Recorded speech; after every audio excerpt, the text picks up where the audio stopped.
Hey y'all, it's Cindy Tauchar with Around the Town in the South, and I have Barbara Travis here with me today. And I've known Barbara for years through Professional Women's Association is how I met her, and she's involved in everything in town, so everybody probably knows you from one organization or another, but might be good, maybe. might be a bad thing. You never know.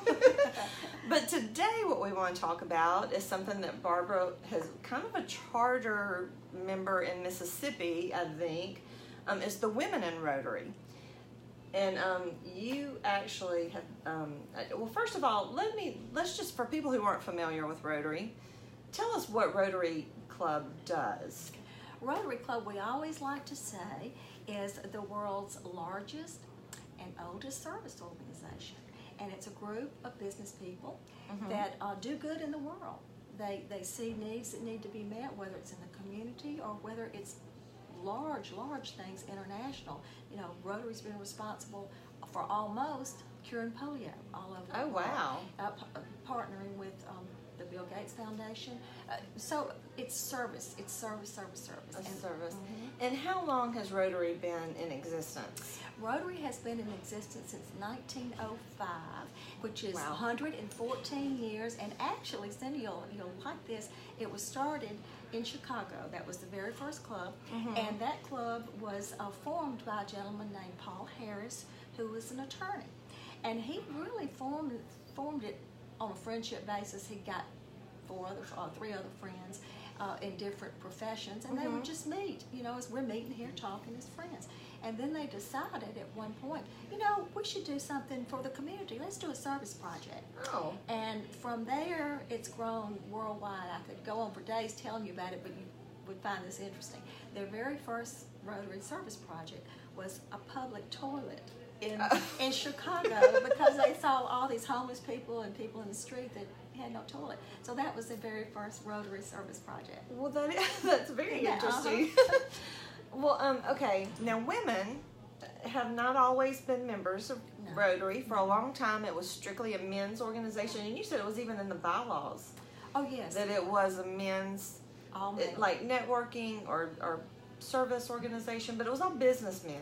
Right, and usually they were CEOs, top professionals, right? You know, in the beginning, and for many years. And women have always been involved. The spouses were involved with service projects, or if there were dinners or galas or any of those kinds of things, they were always involved.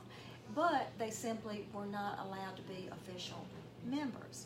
Right. Actually, in as early as the 1950s, in other countries, women began to want to be members, and they tried to convince Rotary International in Chicago that they should have women in, but it did not come about until the late 80s. Okay, and tell us about in the 80s in California. Right. So tell us how that got started when women got involved in was, and I love this story too.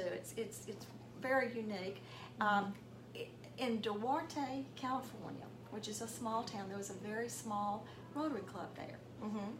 I don't know how many, not too many, but we always want to expand membership, you know, and Rotary always encourages you to try to expand your club's membership. So the gentlemen in that club, by that time in the mid-80s to late 80s, women were in the workforce. I mean, they were professionals all over the place. So they invited some women, a few women, to join their club. The women did. Well, Rotary International found out about it. And they threatened, as it were, to take the charter from the club. And the club members, the men, said, no, we want these ladies here. Well, they were the ones who had invited them. That's who invited them. So they lost their charter, but they continued as the ex-Rotary Club of Duarte, California. Anyway, it's a long story, but to skip to the ending of it, it actually ended up at the U.S. Supreme Court, and the U.S. Supreme Court in 1987 ruled that you could not exclude women from a business club. You know, they were business people, and it's a service club, a business club. So the Supreme Court ruled that they could be members. However, it was not until 2 years later, in 1989, that Rotary International, at its Council of Governments, changed its bylaws, and they simply took out the all-male rule. Well, that was wonderful, and women have been official members since then. and have grown worldwide. In fact, there are 1.2 million Rotarians in the world, and about 30% of them are women. And in Mississippi, about 23% of our members are women. And this is our 30th year. So we're having an event this Friday to celebrate 30 years of women in Rotary and the smart men that support them. Very smart man. Yeah. That's so fun. And so tell me about, now you were governor of, Right. you were the first female governor. You were the second. I was the second. I was the second. And what was the title of? District governor. District governor. The first district governor, female, in our district was Kay Steed from Madison, and wonderful, wonderful lady. I just think the world of her. And I came about 12 or 13 years after Kay did, and then since then we've had two more, and our current governor is a woman. But our Rotary Central District is composed of 44 clubs and in 34 counties, and our district stretches from Highway 82 in the Delta, across the Delta, down to Highway 84 across the Laurel area, and in those 34 counties, that's our central district. But we have districts in the north part of the state that go up into the Memphis area, and in the southern part that go even over to Louisiana. Okay. So this Women in Rotary event that's going to be happening this Friday, this is the 4th year for it. 4th event, that's right. And I want you to tell us just quickly about the first one and the speaker you got for that, Okay. because that's such an interesting story. I loved it. Well, and I still do. It's next to my heart. It was my governor's year. I was Rotary District Governor that year, and it was toward the end of that year. And I've always been involved in women's issues, and I've done a lot of women's business conferences and that sort of thing. Yeah. But I had read so much about this first female in Rotary in the world. She was the first female Rotary Club president, Dr. Sylvia Whitlock, and out in Duarte, California. Well, I've read about her, and she's fascinating. She's spoken all over the world. She had a resume that would just blow your mind. She's fabulous. So I got it in my head that I wanted her to come to Mississippi, and we were going to start this Women in Rotary event to spotlight and honor women who had been so successful and had been great Rotarians as well. So it took a long time, and I had to go through a lot of back doors, do a lot of research, but I finally contacted Dr. Whitlock. And she told me, I asked her if she would consider coming to Mississippi to speak. And I said, I don't have much money, don't even know if I can pay your way, but I'll personally buy you a plane ticket if you'll come. Anyway, long story short, she said, you know what, I've been all over the world, you're right, I've never been to Mississippi. I'm gonna come. And I almost dropped the phone when she said that. And then I asked her, what would your fee be? Because I know you've been honored by the UN, you've been on and on. Yeah. And again, she said, you know what, I'm not gonna charge you anything. I've never been to Mississippi and I'd like to come. So she came, and she was phenomenal. And on top of that, being the first woman, she was also African American, which when I met her, I had no idea. She was so wonderful. She got 3 standing ovations. We have remained friends since then, and we keep in contact. And she's just a great lady. But she said, I tell you, I'm so impressed with Mississippi. It's so different than what I thought it was. Yes. And when she left, she said, you know what, I want to come back here on my own dime, and I want to go and see all the things you've told me about. Oh. It's great. And how great for somebody like that to come to Mississippi and have a positive experience, which everybody I've ever had come visit me in Mississippi has had a positive experience. It's just people watch these movies from back in the old and then they think we're horrible, but it's really it's you know, I've never. She loved it. She loved it. Yeah, and I'm so happy that she had that experience and that you got her to come here and see that. So this week, now you have you have 2 awards. Right. The one award is named after her. It's our Sylvia Whitlock Champion of Change, just as she was a champion of change. Yeah. And we have that award, and we will be giving 2 of those awards. One will be to 2 amazing ladies, but Constance Slaughter Harvey. And Constance lives in Forest, Mississippi. She's a member of the Forest Rotary Club, and she was the first female African American to graduate from the Ole Miss School of Law. The first female African American to be a judge in Mississippi. She was an assistant secretary of state. She's won over 600 awards for all the wonderful things that she has done. And she, from the Mississippi Bar Association, in I think it was last year, in 2018, she received a Lifetime Achievement Award there. So we just want to tell her thank you from all the women in Rotary.